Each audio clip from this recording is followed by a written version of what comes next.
छठी राशि कन्या राशि की भी बात कर लेते हैं पवन सिन्हा जी, कन्या राशि वालों का। जी, कन्या राशि का बताऊं उससे पहले मैं एक चीज़ के बारे में अपोलोजाइज करता हूं कि मैंने मेष राशि के बारे में बताया लेकिन उपाय नहीं बताया। बहुत सिंपल सा उपाय है, मंगलवार को किसी भी मजदूर को भोजन देना शुरू कर दीजिए, नवंबर तक परेशानियां नहीं आएंगी।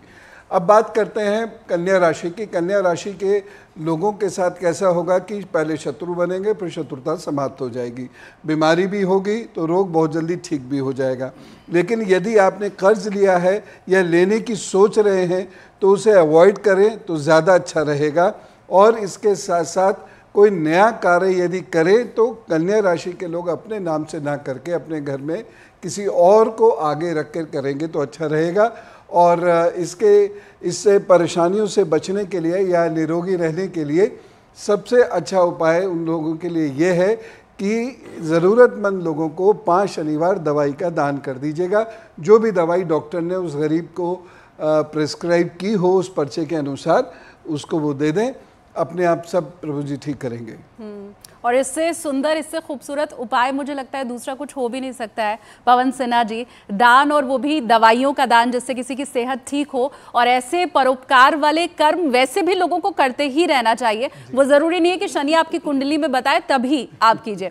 एच.एस. रावत जी, अब आपके पास 6 राशियां तो फटाफट हो गई, अब आखिर की 6 राशियों के ऊपर भी चर्चा कर लेते हैं। तुला राशि वालों के लिए ये शनि का नजदीक लाना, खुशियों का भी नजदीक लाना होगा क्या? बिल्कुल शालिनी जी, खुशियां लाएगा, इसमें कोई दो राय नहीं, और उसका मैं आपको साइंटिफिक विश्लेषण भी करता हूं। तुला राशि या तुला लग्न के अंदर शनि योग कारक होता है, और शनि यहां पर पंचम भाव के अंदर रहेगा, यानी यहां त्रिकोण के अंदर रहने का मतलब है कि उसकी स्थिति पावरफुल हो जाती है। ऋषि पाराशर जी कहते हैं कि त्रिकोण के अंदर अगर कोई ग्रह बैठता है तो वो अच्छा फल करने की कोशिश करता है। यहाँ योग कारक भी होता है, और साथ में जब पंचम में अगर स्वराशि के अंदर कोई ग्रह बैठता है तो फिर ये छत्र नाम का एक योग अच्छा बना देता है। और यहाँ पर छत्र का मतलब होता है कि आदमी के ऊपर सिंहासन उसको मिलना। और यहाँ पंचम में एजुकेशन का कारक भी होता है और संतान का कारक भी होता है। कारक का मतलब है कि बिना उसकी आज्ञा के कोई चीज़ होती नहीं है। जो बच्चे मेडिकल की तैयारी कर रहे हैं, जो इंजीनियरिंग की तैयारी कर रहे हैं, जो वकालत या जज की तैयारी करते हैं, क्योंकि शनि न्याय प्रिय है, इसको जज का अधिकार भी मिला हुआ है, इसलिए उनके जुडिशरी में सेलेक्ट होने का योग, ये डॉक्टर है इसलिए डॉक्टर बनने का योग, अच्छी प्रैक्टिस करने का योग, और ये वकील भी है। और इसकी 10वीं दृष्टि वाणी स्थान पर आती है, जिसका पंचम में शनि होता है, वाणी स्थान को देखता है तो बहुत अच्छा वकील भी बनता है। तो अगर आप वकालत कर रहे हैं तो आपके लिए खुशखबरी है, डॉक्टर हैं तो आपके लिए खुशखबरी है, या आप जज हैं तो आपके लिए खुशखबरी का योग बनता है। और संतान प्राप्ति के योग भी यहां पर बनते हैं। इसका मतलब ये रहा। और एक चीज और आपको बताना चाहता हूं खुशी के लिए शालिनी जी, सब लोगों को, कि शनि और सूर्य आमने सामने हैं, दोनों स्वराशि के अंदर हैं। जब 2 ग्रह स्वराशि में आमने सामने होते हैं तो कारकाक्ष नाम का एक राजयोग बनता है, और इस राजयोग में आदमी एमएलए, एमपी, मिनिस्टर, मंत्री पद और बड़े बड़े पदों पर प्राप्त होता है। अब उपाय के तौर पर, यानी शनि हमारे नजदीक है, हमारे पंचम भाव को मजबूत कर रहा है, साथ में हम सपोर्ट मिल रही है, तो आप एक नीलम पहन सकते हैं। और मिडिल फिंगर के अंदर अगर नीलम पहनते हैं पंच धातु के अंदर तो आपको निश्चित तौर पर लाभ मिलेगा। और नीलम नहीं पहन सकते हैं तो आप लोहे का छल्ला भी पहन सकते हैं, या इसका सब्स्टिट्यूट जो होता है नीली, वो भी आप चांदी के अंदर धारण करेंगे तो निश्चित तौर पर आपका शनि बलवान होगा, और आपका पंचम भाव बलवान होने से आपको खुशियां ही खुशियां मिलेगी, और केंद्र त्रिकोण मजबूत होने से निश्चित तौर पर ऊंचाइयां प्राप्त होती हैं। चलिए, तो अगर उन्नति आपको मिलने वाली है तो वो तो पंडित जी आपको बता ही रहे हैं, ज्योतिषाचार्य बता ही रहे हैं, लेकिन अगर मुसीबत आने वाली है तो उससे छुटकारा कैसे मिलेगा, पीछा कैसे छूटेगा, या वो कम हो जाएगी, इसका उपाय भी आपको साथ के साथ पता चल रहा है।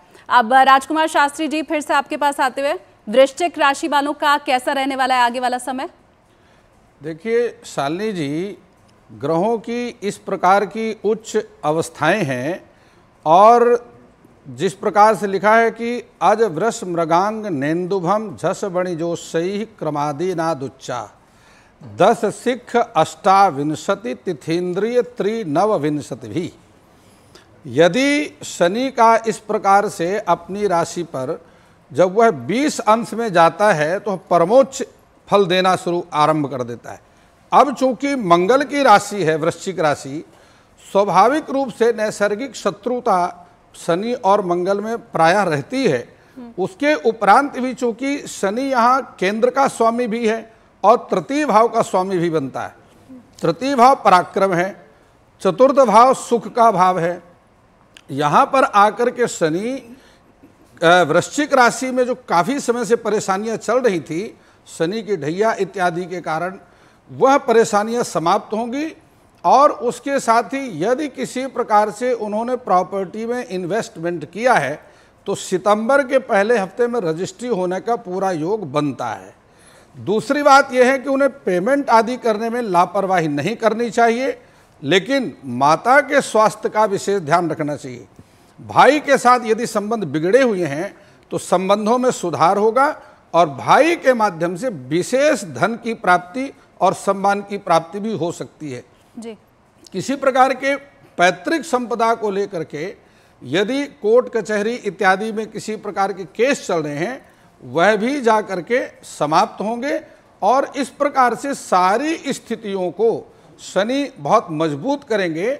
और साथ ही सबसे बड़ी बात इसमें यह रहेगी कि यदि किसी प्रकार से पहले से कोई स्वास्थ्य में खराबी चल रही है या कोई इस प्रकार की बीमारी से आप ग्रसित हैं, चाहे बीमारी छोटी है लेकिन परमानेंट जो उसकी दवाई आपकी चल रही है, रोज दवाई जो खाना पड़ रहा है, उससे भी छुटकारा बहुत जल्दी मिल सकता है।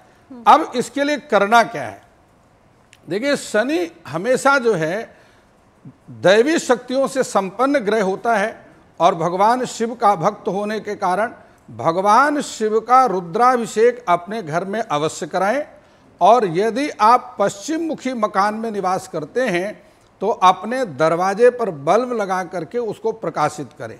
यदि आपके घर के सामने कहीं कोई गड्ढा है, टूटा हुआ रोड है, उसको तुरंत ठीक करा दीजिए। अन्यथा प्रातः काल उठ करके सूर्योदय से पहले उठ करके अपने घर के दरवाजे को साफ सुथरा कर दीजिए। इतना अपने दिनचर्या में आप परिवर्तन कर लें, शनि की कृपा अवश्य प्राप्त होगी। चलिए, शनि की कृपा भी प्राप्त होगी और ये जो दिनचर्या में परिवर्तन की बात शास्त्री जी आपने की है, ये भी मेरा यही मानना है कि ऐसा भी अगर हर कोई करे अपने रोज के जीवन में तो बहुत अच्छा रहेगा। श्रुति, अब आपके पास आ रही हूँ, धनु राशि के लिए क्या लेकर के आया है शनि का नजदीक आना? देखें, धनु राशि में जो है शनि उनके तीसरे भाव से गोचर कर रहे हैं, तो हो सकता है कि उन्होंने वेकेशन के लिए लॉन्ग डिस्टेंस मतलब कहीं अब्रॉड जाने की कोशिश करी हो या उनको वीज़ा एप्लीकेशन में जो अड़चने आ रही हों, तो आप ये यकीन रखें कि वो अड़चने जो हैं अगले 3 महीने में धीमे धीमे ही सही लेकिन रास्ते से हट जाएंगी। और आप जो भी आपका मोटिव था चेंज ऑफ जॉब का, चेंज ऑफ वर्क का या बाहर जाने का, अब वो समय 3 महीनों में वो आ गया है जब वो फलित हो जाएगा। सिर्फ एक बात की एहतियात रखनी है कि भय को दिल में घर नहीं करने देना है, आतुरता नहीं रखनी है। आपको हो सकता है आप अधीर हो जाएं कि नहीं अभी करना है, अभी करना है। धैर्य